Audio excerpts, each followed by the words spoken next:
इस वीडियो में जानेंगे कि म्यूचुअल फंड क्या है, ये कितने टाइप्स के हैं और इसको कैसे इन्वेस्ट करते हैं। मैंने ऑलरेडी इस सीरीज़ के तहत 2 वीडियोस बनाए हैं। अगर आपको इन 2 वीडियोस के रिलेटेड किसी भी तरह का सवाल है तो आप प्लीज़ मुझे नीचे कमेंट सेक्शन में पूछ सकते हैं। तो चलिए वीडियो शुरू करते हैं।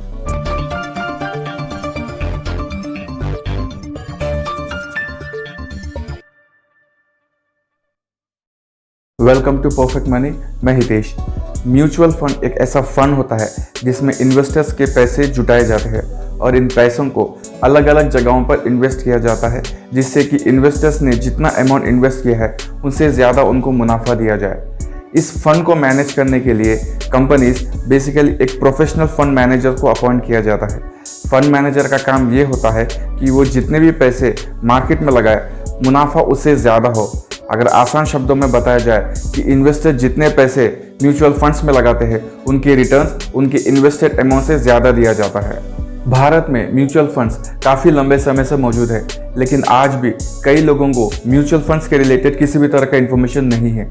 शुरुआती दिनों में ऐसा माना जाता था कि म्यूचुअल फंड सिर्फ अमीर वर्ग के लोगों के लिए ही है, लेकिन आज म्यूचुअल फंड की शुरुआत अब महीने के सिर्फ 500 रुपये से भी स्टार्ट कर सकते हैं। म्यूचुअल फंड्स सेबी यानी security and exchange board of India के द्वारा रजिस्टर्ड है। Security and exchange board of India यानी कि सेबी भारत में फाइनेंशियल मार्केट को कंट्रोल करती है। सेबी की गाइडलाइंस के द्वारा ही ये सुनिश्चित किया जाता है कि कहीं इन्वेस्टर्स के पैसे को कहीं जोखिम में ना दिया जाए, और सेबी के द्वारा गाइडलाइंस से ही किसी भी कंपनी को ये आश्वासन दिया जाता है कि वो धोखे से किसी इन्वेस्टर्स के पैसे को ना ले। अब बात करते हैं म्यूचुअल फंड्स कितने प्रकार के हैं, क्योंकि अगर आप म्यूचुअल फंड्स में इन्वेस्ट करना चाह रहे हैं तो आपको टाइम और रिस्क फैक्टर को कंसीडर करना बहुत ज़रूरी है, जिससे कि आप जिस फंड में इन्वेस्ट कर रहे हैं उससे आपको उसी के अनुसार मुनाफा भी मिल सके। तो इसी कैटेगरी के रिलेटेड सबसे पहला आता है equity fund. Equity fund basically risk factor होती है, जिसमें कि मार्केट में इन्वेस्ट आप जितना ज़्यादा करते हो उतना ज़्यादा आपको रिस्क मिलता है, लेकिन जितना ज़्यादा रिस्क होता है उतना ज़्यादा आपको रिटर्न्स भी मिलता है। इक्विटी फंड वैसे तो कई प्रकार में डिवाइडेड है, जैसे large cap, mid cap, small cap, multi cap, flexi cap या फिर आप ELSS फंड। लेकिन आज हम लोग बेसिकली उन 4 पॉपुलर इक्विटी फंड्स के बारे में बात करेंगे जो आपको इन्वेस्ट करने के लिए सबसे बेस्ट ऑप्शन मिलेगा। तो सबसे पहला आता है लार्ज कैप म्यूचुअल फंड, या फिर आप यूँ कह लीजिए लार्ज कैप फंड। कैप का मतलब होता है कैपिटल। किसी भी कंपनी की कैपिटल वैल्यू को यहाँ पे लार्ज कैप कैटेगरी में रखा जाता है। जो लोग अपने पैसे लार्ज कैप फंड में इन्वेस्ट करते हैं उनका रिस्क काफ़ी कम होता है और उनके रिटर्न्स काफ़ी कम होते हैं, लेकिन ये रिटर्न्स आपको रेगुलरली मिलते रहेंगे। दूसरा आता है mid cap.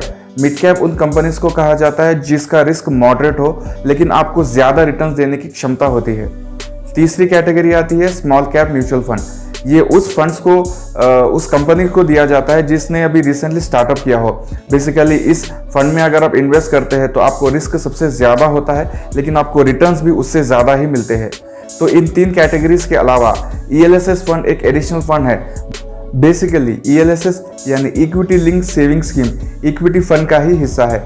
ELSS equity fund में इन्वेस्ट करने वाला स्कीम है।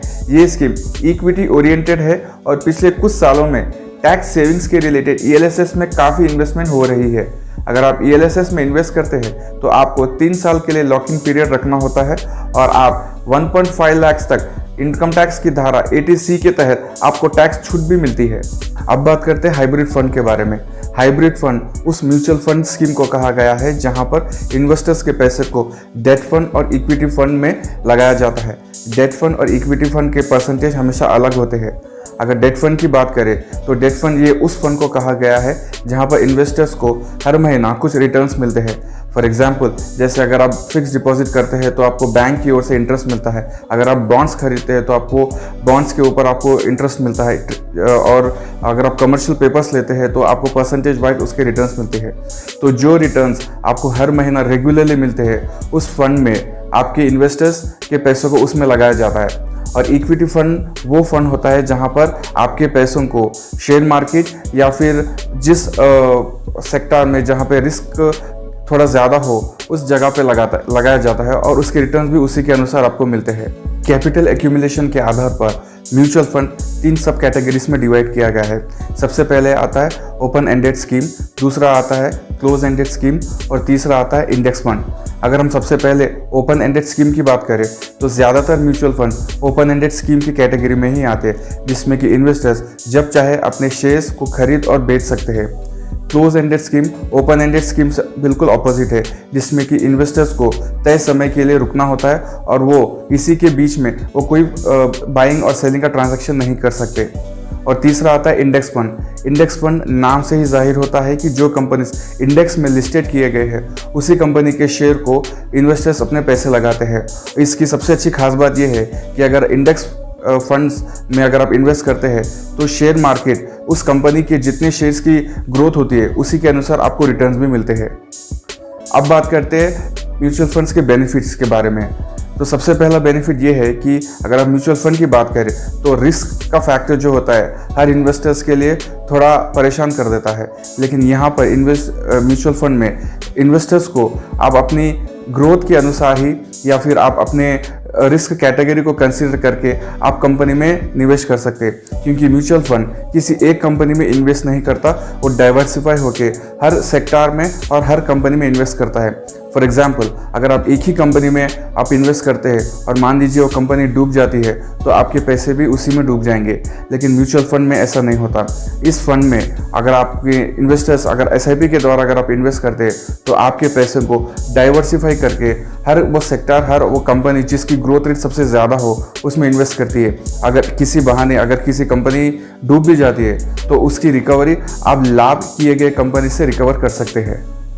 दूसरा बेनिफिट ये है कि आप महीने की छोटी रकम से म्यूचुअल फंड में इन्वेस्ट कर सकते हैं, क्योंकि आपको म्यूचुअल फंड में इन्वेस्ट करने के लिए भारी भरकम रुपए की ज़रूरत नहीं है। आप चाहे तो महीने के सिर्फ 500 रुपये से लेकर आप 1000 रुपये तक अपनी मंथली बजट को कंसीडर करके ही आप म्यूचुअल फंड में इन्वेस्ट कर सकते हैं। तीसरी बेनिफिट ये है कि म्यूचुअल फंड सेबी यानी security and exchange board of India के गाइडलाइंस के तहत काम करती है। सेबी का काम ये होता है कि जितने भी म्यूचुअल फंड्स इंडिया में हैं उनका काम इन्वेस्टर्स को धोखे से पैसे ना ले और किसी भी तरह से मिसलीडिंग इन्फॉर्मेशन प्रोवाइड ना करे। और सेबी के कठोर रूल्स की वजह से ही म्यूचुअल फंड्स अपने स्कीम की जितनी भी जानकारी होती है वो सेबी को प्रोवाइड करती है, जिसके अनुसार ही सेबी उस कंपनी को अपने कुछ गाइडलाइंस में चेंज और उसको आगे प्रोग्रेस करने की सलाह भी देती है। तो ये थे कुछ बेनिफिट्स म्यूचुअल फंड में इन्वेस्ट करने के। अब बात करते हैं भारत के टॉप 10 म्यूचुअल फंड जहाँ पर आप अपने पैसों को लगा सकते हैं। रिसेंटली इकोनॉमिक्स टाइम्स की रिपोर्ट में भारत में टॉप 10 म्यूचुअल फंड जैसे एक्सिस, मेरे, SBI और कोटक, आप चाहे तो मेरे स्क्रीन पर देख सकते हैं कि टॉप 10 म्यूचुअल फंड जहां पे आप अपने पैसों को फ्लेक्सिबिलिटी और अच्छे रिटर्न्स के भरोसे आप इन्वेस्ट कर सकते हैं। अब बात करते हैं कि आप अपने पैसों को कैसे निवेश करेंगे। अगर आप चाहे तो आप किसी प्रोफेशनल फंड मैनेजर या फिर आप किसी प्रोफेशनल फाइनेंशियल एक्सपर्ट को बात करके आप म्यूचुअल फंड के बारे में उनके द्वारा भी इन्वेस्ट कर सकते हैं, या फिर आप किसी कंपनी के वेबसाइट में जाकर आप डायरेक्ट इन्वेस्ट भी कर सकते हैं, या फिर आप चाहे तो आप मोबाइल एप्लीकेशन से भी इसको इन्वेस्ट कर सकते हैं। मैं प्रेफर करूंगा कि अगर आप मोबाइल एप्लीकेशन से अगर आप इन्वेस्ट करना चाह रहे तो ET मनी एक बेस्ट ऑप्शन है, क्योंकि ET मनी में आपको सारी इन्फॉर्मेशन आपके पोर्टफोलियो के रिलेटेड और आपको कहाँ पे और कौन सी म्यूचुअल फंड किस टाइम पर अच्छे परफॉर्मेंस दे रही है वो आपको अच्छा इन्फॉर्मेशन दे सकती है। क्योंकि लार्ज कैप, मिड कैप और स्मॉल कैप, फ्लेक्सी कैप और कई ऐसे म्यूचुअल फंड्स हैं जहाँ पे कैटेगरी वाइज और रिस्क को कंसीडर करके आप जो म्यूचुअल फंड आपके रिस्क फैक्टर को बेहतर बना सकते हैं, आप उसमें निवेश कर सकते हैं। आप जानते हैं कि आपको म्यूचुअल फंड में कितना निवेश करना चाहिए। इसका जवाब आपके फाइनेंशियल गोल्स और आपके रिस्क लेने के कैपेसिटी पर निर्भर करता है, क्योंकि आपके जो भी फाइनेंशियल गोल्स है उसी के अनुसार आपको म्यूचुअल फंड में इन्वेस्ट करना चाहिए, जिससे कि आपको उसी के अनुसार रिटर्न्स भी मिलने चाहिए। आप चाहे तो आप ऑनलाइन कैलकुलेटर या फिर इंडिया मनी इन्वेस्टमेंट कैलकुलेटर में कैलकुलेट कर सकते हैं कि आपको हर महीना कितना निवेश करना चाहिए। फॉर एग्जाम्पल, अगर आपको कार लेनी है तो आपके लिए बेस्ट ऑप्शन ये है कि आप डेब्ट फंड में इन्वेस्ट करें, जिससे कि आपको एवरेज रिटर्न 7 to 8% आपको मिलता है, जिससे कि कुछ समय के बाद आप कार खरीद सकते हैं बिना किसी लोन के। और दूसरे एग्जांपल की बात करें, अगर मान लीजिए अगर आपको 5 साल में अगर 5 लाख रुपए चाहिए तो आप म्यूचुअल फंड में कैलकुलेटेड तकरीबन 6,900 से लेकर 7,000 के बीच में आप इक्विटी फंड में इन्वेस्ट कर सकते हैं, या फिर आप डेब्ट फंड में भी इन्वेस्ट कर सकते हैं, जिससे कि आपको रिटर्न्स मिल सके। तो ये था दोस्तों म्यूचुअल फंड्स के रिलेटेड कुछ इन्फॉर्मेशन। अगर आपको म्यूचुअल फंड्स के रिलेटेड किसी भी तरह का सवाल है तो प्लीज़ आप मुझे नीचे कमेंट सेक्शन में पूछ सकते हैं। अगर आपको ये वीडियो अच्छा लगे तो प्लीज़ आप इसे लाइक, शेयर और सब्सक्राइब कीजिए, और मुझे नीचे कमेंट करके बताइए कि आपको नेक्स्ट वीडियो किस टॉपिक के ऊपर चाहिए, जिससे कि मैं अपनी अगली वीडियो उसी टॉपिक के रिलेटेड बताऊँ। तो आज के वीडियो में बस इतना ही, तो मिलते हैं नेक्स्ट वीडियो में। Thanks for watching.